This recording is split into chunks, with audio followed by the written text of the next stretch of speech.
بسم اللہ الرحمن الرحیم۔ شروع اللہ کے نام سے جو سب پر مہربان ہے، بہت مہربان ہے۔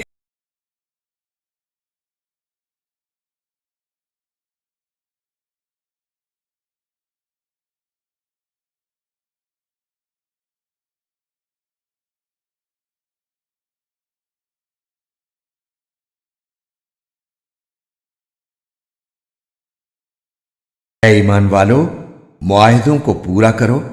تمہارے لیے وہ چوپائے حلال کر دیے گئے ہیں جو مویشیوں میں داخل یا ان کے مشابہ ہوں، سوائے ان کے جن کے بارے میں تمہیں پڑھ کر سنایا جائے گا، بشرطے کہ جب تم احرام کی حالت میں ہو اس وقت شکار کو حلال نہ سمجھو۔ اللہ جس چیز کا ارادہ کرتا ہے اس کا حکم دیتا ہے۔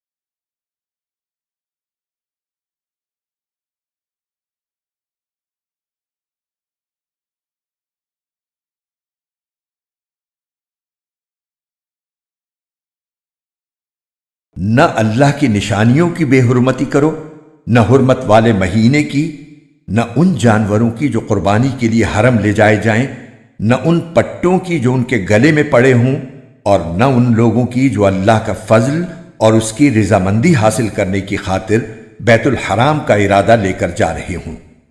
اور جب تم احرام کھول دو تو شکار کر سکتے ہو۔ اور کسی قوم کے ساتھ تمہاری یہ دشمنی کہ انہوں نے تمہیں مسجد حرام سے روکا تھا، تمہیں اس بات پر آمادہ نہ کرے کہ تم ان پر زیادتی کرنے لگو۔ اور نیکی اور تقوی میں ایک دوسرے کے ساتھ تعاون کرو، اور گناہ اور ظلم میں تعاون نہ کرو، اور اللہ سے ڈرتے رہو، بے شک اللہ کا عذاب بڑا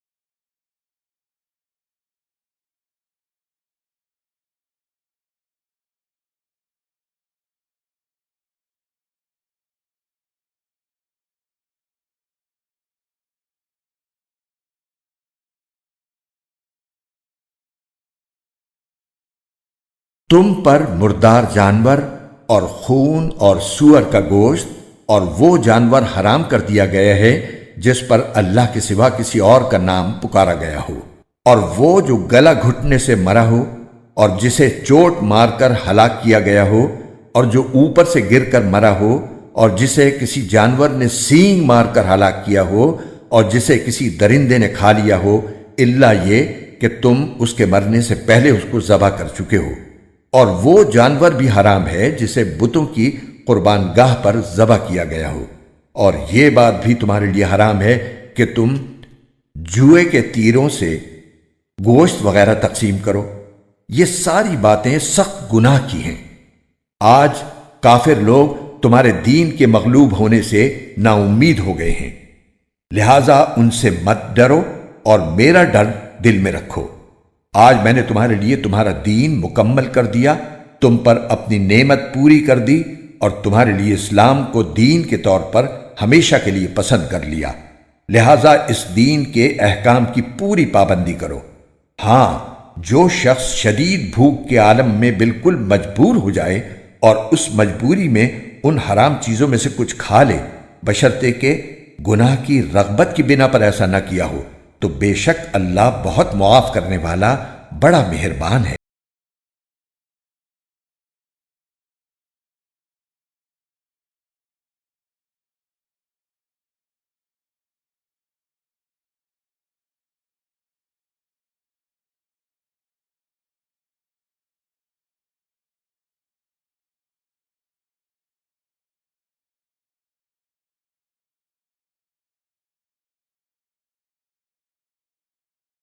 ہیں کہ ان کے لیے کون سی چیزیں حلال ہیں۔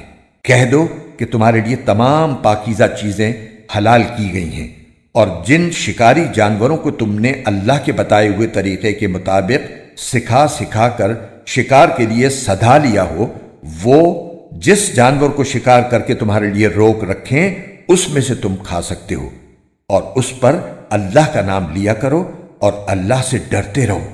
اللہ جلد حساب لینے والا ہے۔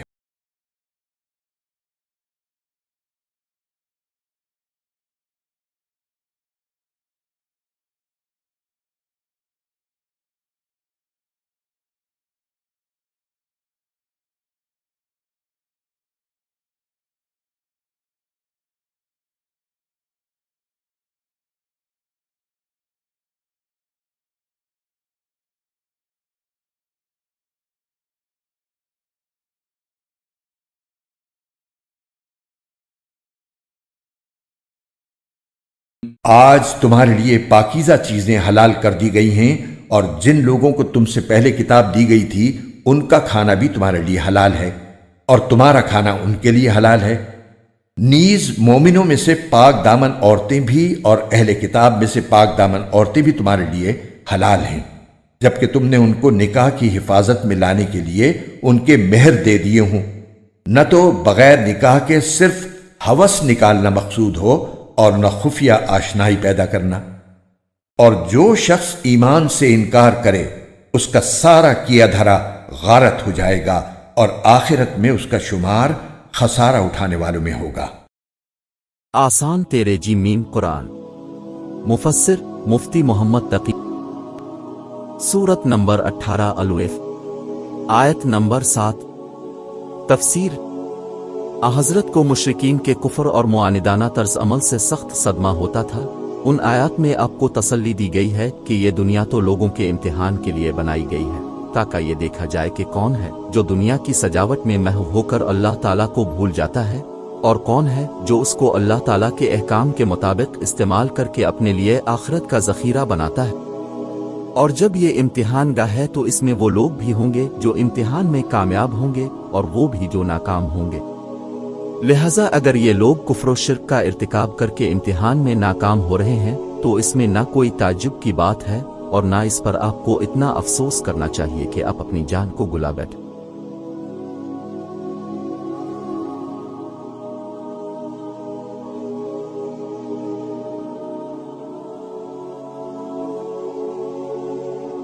آیت نمبر 9۔ تفسیر۔ ان حضرات کے واقعے کا خلاصہ قرآن کریم کے بیان کے مطابق یہ ہے کہ یہ کچھ نوجوان تھے جو ایک مشرک بادشاہ کے عہد حکومت میں توحید کے قائل تھے۔ بادشاہ نے ان کو توحید پر ایمان رکھنے کی بنا پر پریشان کیا تو یہ حضرات شہر سے نکل کر ایک غار میں چھپ گئے تھے۔ وہاں اللہ تعالیٰ نے ان پر گہری نیند طاری فرما تھا، اور ایک نیک اور صحیح العقیدہ شخص بادشاہ بن چکا تھا۔ یہ صاحب جب شہر میں پہنچے تو کھانا خریدنے کے لیے وہی پرانا سکہ پیش کیا جو 300 سال پہلے اس ملک میں چلا کرتا تھا۔ دکاندار نے وہ پرانا سکہ دیکھا تو اس طرح یہ بات سامنے آئی کہ یہ حضرات صدیوں تک سوتے رہے تھے۔ بادشاہ کو پتہ چلا تو اس نے ان لوگوں کو بڑی عزت اور اکرام کے ساتھ اپنے پاس بلایا، اور بالآخر جب ان حضرات کی وفات ہوئی تو ان کی یادگار میں ایک مسجد تعمیر کی۔ عیسائیوں کے یہاں یہ رت بیدار ہوئے۔ گبن کے بیان کے مطابق وہ تھیوڈوسیس تھا۔ مسلمان مورخین اور مفسرین نے بھی اس سے ملتی جلتی تفصیلات بیان فرمائی ہیں، اور ظالم بادشاہ کا نام دقیانوس ذکر کیا ہے۔ ہمارے دور کے بعض محققین کا کہنا ہے کہ یہ واقعہ آرڈن کے شہر عمان کے قریب پیش آیا تھا، جہاں ایک غار میں کچھ لاشیں اب تک موجود ہیں۔ یہ تحقیق میں نے تفصیل کے ساتھ اپنی کتاب جہان دیدہ میں بیان کر دی ہے، لیکن ان میں سے کوئی بات بھی اتنی مستند نہیں ہے کہ اس پر بھروسہ کیا جا سکے۔ قرآن کریم کا اسلوب یہ ہے کہ وہ کسی واقعے کی اتنی ہی تفصیل بیان فرماتا ہے جو فائدہ مند ہو۔ اس کے بارے میں مفسرین کی رائے مختلف ہیں۔ بعض حضرات کا کہنا یہ ہے کہ عرقیم اس غار کے نیچے والی وادی کا نام ہے۔ بعض کہتے ہیں کہ عرقیم تختی پر لکھے ہوئے کتبے کو کہتے ہیں، اور ان حضرات کے انتقال کے بعد ان کے نام ایک تختی پر کتبے کی صورت میں لکھوا دیے گئے تھے، اس لیے ان کو اصحاب الرقیم بھی کہا جاتا ہے۔ تیسرے بعض حضرات کا خیال ہے کہ یہ اس پہاڑ کا نام ہے جس پر وہ غار واقع تھا۔ واللہ سبحانہ علم۔ جن لوگوں نے حضرت سے ان نوجوانوں کا ایک محاورہ ہے جس کا مطلب یہ ہے کہ گہری نیند طاری کر دی۔ وجہ یہ ہے کہ نیند کے شروع میں کان آوازیں سنتے رہتے ہیں اور ان کا سننا اسی وقت بند ہوتا ہے جب نیند گہری ہو گئی ہو۔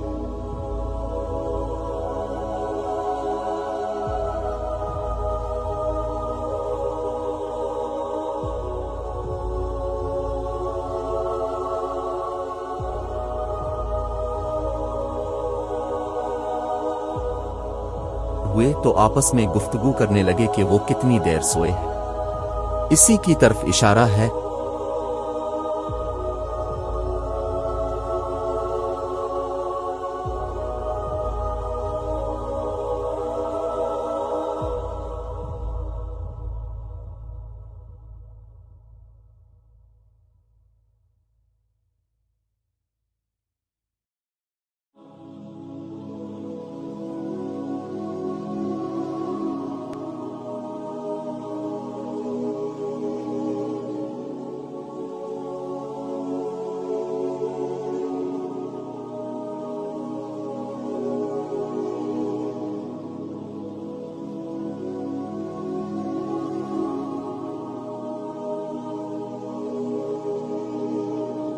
آیت نمبر 14 تفسیر۔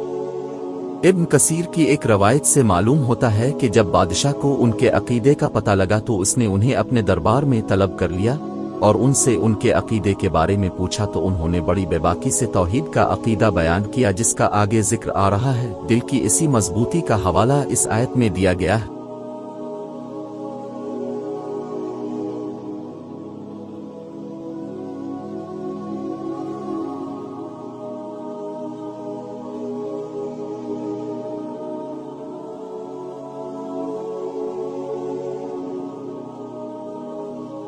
آیت نمبر 16 تفسیر۔ یعنی جب تم نے دین حق اختیار کر لیا ہے اور تمہارے شہر کے لوگ تمہارے مخالف ہو گئے ہیں تو اب اس دین کے مطابق عبادت کرنے کی یہی صورت ہے کہ شہر سے باہر پہاڑ پر جو غار ہے اس میں جا بیٹھو کہ کسی کو تمہارا پتہ نہ چلے۔